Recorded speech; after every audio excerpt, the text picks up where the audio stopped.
Na última exposição, nós falamos sobre a realidade em que nós vivemos, fazendo um paralelo lá do livro de Abacuque, no capítulo 1º e 2º, com a nossa realidade aqui no país, em que nós devemos, como Abacuque, que orou e ficou esperando a resposta das suas orações na torre de vigia da esperança e da fé, onde o Senhor o conforta e diz: o meu justo verá pela fé.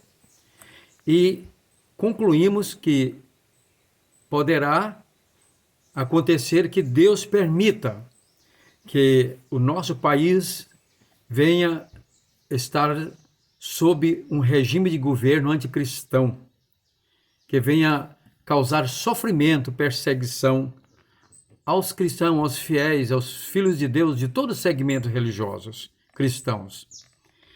E, em continuação a este raciocínio, quero hoje expor os versículos 29 e 30 da carta de Paulo aos Filipenses, no capítulo 1, onde lemos: porque vocês receberam a graça de sofrer por Cristo, e não somente de crer nele, pois vocês têm o mesmo combate que viram em mim e que agora estão ouvindo que continuo a ter. Paulo aqui, ele está preso em Roma por causa do testemunho do evangelho, sofrendo. E ele futuramente vai ser morto, decapitado. Portanto, ali a igreja estava vivendo no regime do Império Romano anticristão. E havia muitos sofrimentos. E durante os primeiros 3 séculos, milhares e milhares de cristãos morreram mortes de tortura, de sofrimento nas arenas, nas fogueiras queimados, e como testemunho do evangelho, da fidelidade que tinham a Cristo.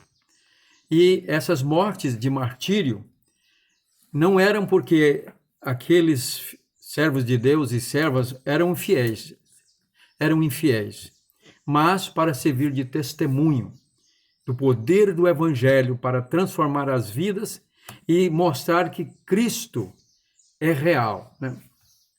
Portanto, o sofrimento na vida do cristão, ele tem 2 causas. Primeiro, é como disciplina para conduzi-la ao arrependimento. E nós temos essa verdade exposta em Hebreus, no capítulo 12, no versículo 7 em diante, nós encontramos a seguinte leitura: é para a disciplina que vocês perseveram, Deus os trata como filhos. Então ele diz aqui, mais na frente, falando sobre os pais terrenos: pois eles nos corrigiam por pouco tempo, segundo a melhor lhes parecia. Deus, porém, nos disciplina para o nosso próprio bem, a fim de sermos participantes da sua santidade. Então, muitas vezes Deus permite o sofrimento na igreja, como concluímos na reflexão passada, para expurgar a igreja dos erros, dos desvios da verdade. Então, Deus faz isso para que o cristão que está vivendo uma vida de hipocrisia possa reconsiderar e voltar para Deus e andar em retidão, como diz aqui, participar da santidade do Senhor, da santidade de Deus. Então, isso tem acontecido no passado, durante o transcorrer da história do povo de Deus. E, tanto no período bíblico, tanto depois, como nos tempos modernos.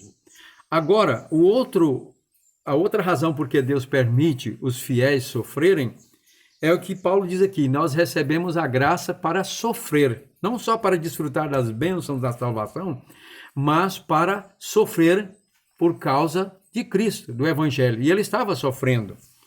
E é interessante, lá em 1 Coríntios, no capítulo 10, versículo 13, ele diz o seguinte, que Deus é fiel e não permitirá que nós sejamos tentados além da nossa capacidade de resistência, de sermos provados, de sofrer além da nossa capacidade.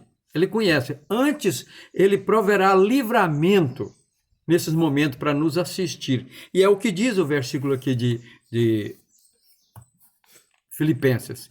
Ele nos assiste com a sua graça, para que naquele momento o sofrimento não seja para nós, ou para aquela pessoa, ou para os que sofreram, um estado de angústia, de aflição, de trevas. Isso acontece na morte, no sofrimento do pecador. E isso aconteceu com Cristo porque ele morreu a morte dos pecadores, pelos nossos pecados, e sofreu essa angústia. Mas a morte do justo, ela é uma morte sem essa angústia. Um salmo diz o seguinte, lá em um versículo do Salmo, que preciosas são aos olhos do Senhor a morte dos seus justos. E aqui é interessante que em Mateus capítulo 5, versículo 11 e 12, Jesus diz, olha, quando vocês forem perseguidos e mentirem, disserem todo mal contra vocês por causa do meu nome, vocês devem alegrar e regozijar, porque é grande o galardão de vocês no céu. Como é que a gente pode alegrar nesse momento? É claro que humanamente falando, psicologicamente falando, é impossível. Mas é aqui que Paulo diz, nesse momento nós recebemos a graça para sofrermos.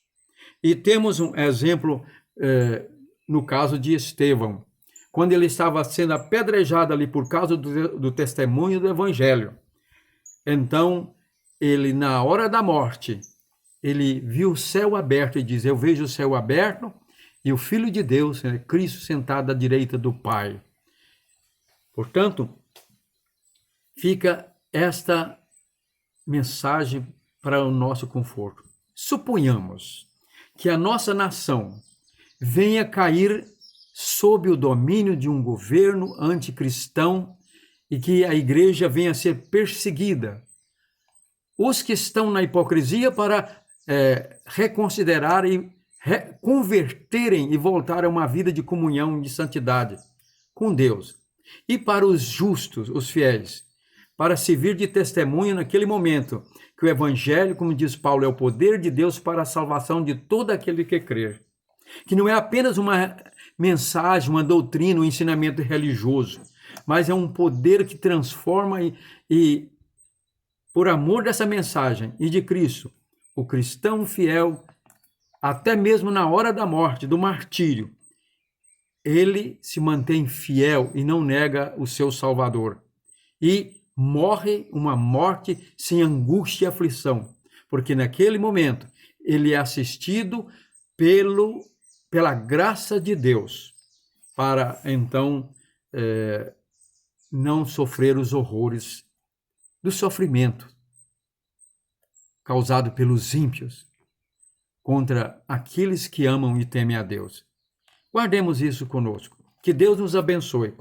Continuemos orando na torre de vigia da esperança e da fé, para que Deus não permita que a nossa nação volte a um sistema, aquele regime que ia nos conduzir para um domínio autoritário, anticristão e ateu. E nós possamos viver dias de paz ainda antes da vinda do Senhor. Mas se Deus permitir, lembre-se que nós recebemos também a graça de Deus para sofrermos por Ele e por amor do Evangelho.